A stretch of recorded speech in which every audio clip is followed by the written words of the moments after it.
Bom dia. Ontem eu falei sobre a corrupção gerada pela construção de estádios e reformas para a Copa do Mundo no Brasil, pois coincidentemente foi o dia em que José Agripino Maia, senador, presidente do DEM, ex-governador do Rio Grande do Norte, foi considerado pela primeira turma do Supremo réu, aceitando a denúncia do Ministério Público Federal por propina na Arena das Dunas.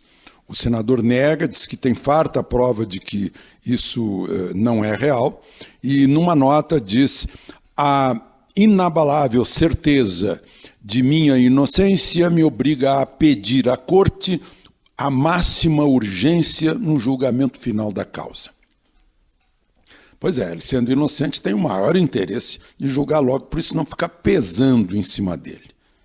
No entanto, posição diferente tem sido adotada pela defesa de Lula e pelos seguidores de Lula.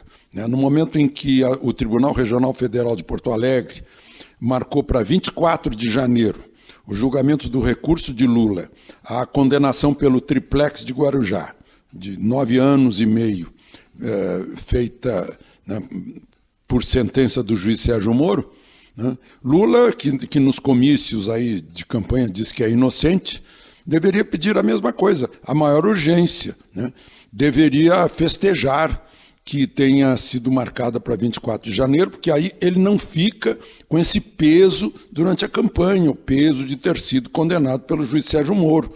Ele sendo inocente, o tribunal o inocenta, mas os pronunciamentos da defesa dele, de seguidores dele, são no sentido contrário.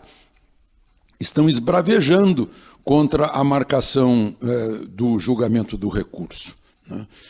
Deveriam, sim, festejar, a menos que não acreditem na inocência de Lula. Se a sentença for confirmada, ou aumentada, ou diminuída, mas ele for condenado em segunda instância, fica enquadrado na lei da ficha limpa e não vai poder ser candidato. Por incrível que pareça, isso prejudica a candidatura de Bolsonaro, porque a candidatura de Bolsonaro é uma espécie de polo oposto. Na medida em que Lula ameaça, Bolsonaro aparece como solução, é mais ou menos essa a condição. Se Lula deixar de ameaçar, pode ser que uma parte dos eleitores vão buscar uma solução mais ao centro.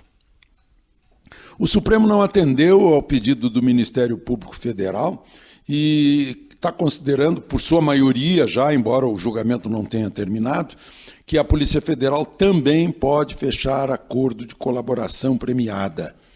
Só não pode negociar penas, porque o Ministério Público pode fazer acordo que envolva decisões judiciais. A Polícia Federal não poderia, mas eu imagino que não seja muito difícil negociar um alívio no indiciamento, como acontece nos Estados Unidos. Bom, o presidente Temer está no Sírio-Libanês e foi posta uma sonda na uretra dele porque ele estava com retenção urinária. Foi isso que os meus ouvintes receberam em primeira mão na terça-feira de manhã, logo que ele foi atendido no posto de saúde do Palácio do Planalto. Eu passei por isso e sei muito bem o que é. Só que eu não fui operado no Sírio-Libanês. E quando fui operado em Brasília, deu certo. A cirurgia do Sírio-Libanês foi em outubro, que se chama ressecção transuretral da próstata. A pessoa não tem um tumor maligno na próstata, mas a próstata está inchada, isso é próprio da idade, então fazem uma espécie assim de raspagem, curetagem, sei lá o nome exato disso, sem fazer nenhum corte no corpo. E depois passa um tempo tendo que usar sonda até que o sistema urinário se restabeleça em sua normalidade. Mas, decorrido esse tempo, mês de novembro, já faz mais de 40 dias que ele foi operado, é estranho que tenha acontecido isso, e lá no Sírio-Libanês.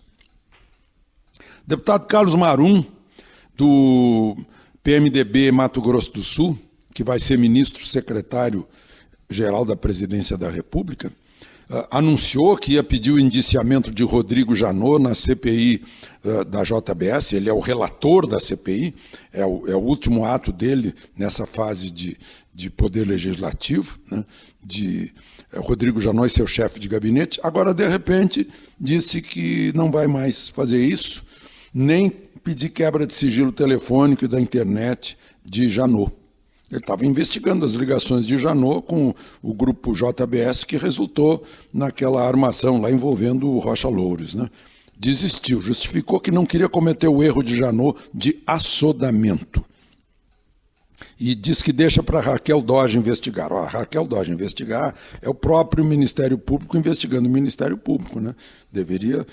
A CPI deveria ir mais fundo. Ficou feio.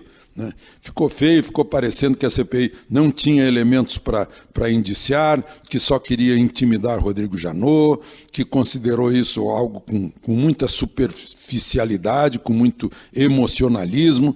Agora parece que o governo recomendou, olha, você vai ser ministro, não cria caso. Né? De qualquer maneira, diz que vai pedir um indiciamento de Marcelo Miller, aquele procurador da República que foi trabalhar com Joesley, né, e indiciamento de Joesley, Wesley e o Ricardo Saldi, que era o executivo deles. De Brasília, Alexandre Garcia.